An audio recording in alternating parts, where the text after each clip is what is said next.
શંકરજીએ પણ ધ્યાન લગાવીને ભગવાનનો મહિમા કહેતા જાય રે ભાઈઓ. શંકરને એમ કે પાર્વતી સાંભળેરા, બાજુમાં પાણીમાંથી અવાજ આવે, હરે હરે.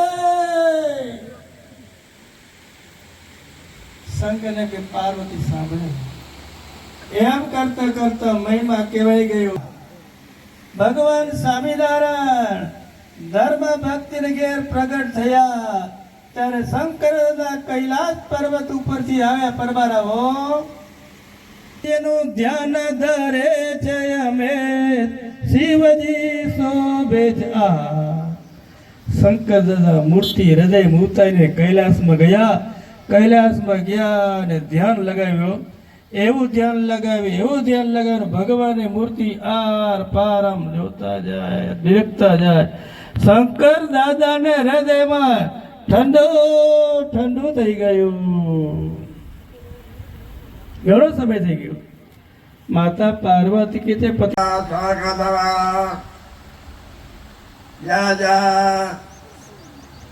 ઉજવણી કરો તે બધા હાપીને આવો છો.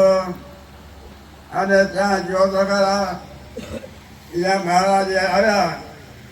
અને ત્યાં કોઈ છે, કોઈ મેં જોયું તે પણ લઈને શંકર દાદાને પાણી ચડાવ્યું હતું. જ્યારે આ કામ કરવા આવ્યા તારા દાવા બહુ સારા હતા અને કોઈ પ્રકારનો વિઘ્ન હતું. અને તમે બધા તારે હરી મરીને જ્યાં જ્યાં ઓછો સમયનો ઉજમે કરો તો બધા હરિવન આવો છો.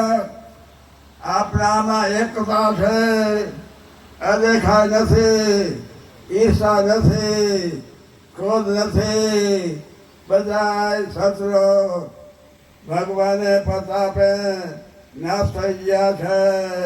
માટે બધા તમે ખૂબ ધરો છો.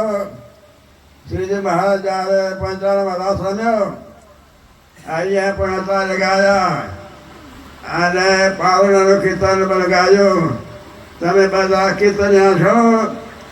પહેલે માનવીના દેવરાજભાઈ હતા, જ્યાં જ્યાં ઓછો સમય હતા. એક માતાજીનો પ્રેમજી ભાઈ પૂછા કરાવે સામે રમાશે તો જ્યાં અત્યારે જમણવારો છે રમાશે ત્યાં આવો મંડળ બાંધે. વાગ્યા છો અખંડ રાત રમતા. વાળા ફરી હોઈયાર વાળા ફરી આવતા. એ બધા આ માનવીના હરિભક્તો હજી પણ સવારે જ્યારે મહારાજે હાથી થાય ત્યારે સંગાથોથી તમે હરી ભરીને કીર્તન બોલો છો. પણ સ્વામિનારાયણ ધૂન બોલો છો તો કીર્તન નહીં, અક્ષર સ્વામિનારાયણની ધૂનમાં લોક વૈલો કીર્તન કરવા માટે આવે છે. તમે પણ વહેલા 4 વાગે ઉઠી કરીને 5 વાગે મેળવવા આવો છો. આપણું જીવન તમે કહો છો કે જીવન થોડું છે, જ્યારે જવાનું છે એમ જાણી કરીને દર્શન કરવા આવો છો. ધનભાગ છે, 100 વર્ષ ધનભાગ છે. બોલો શ્રી સ્વામિનારાયણ ભગવાન.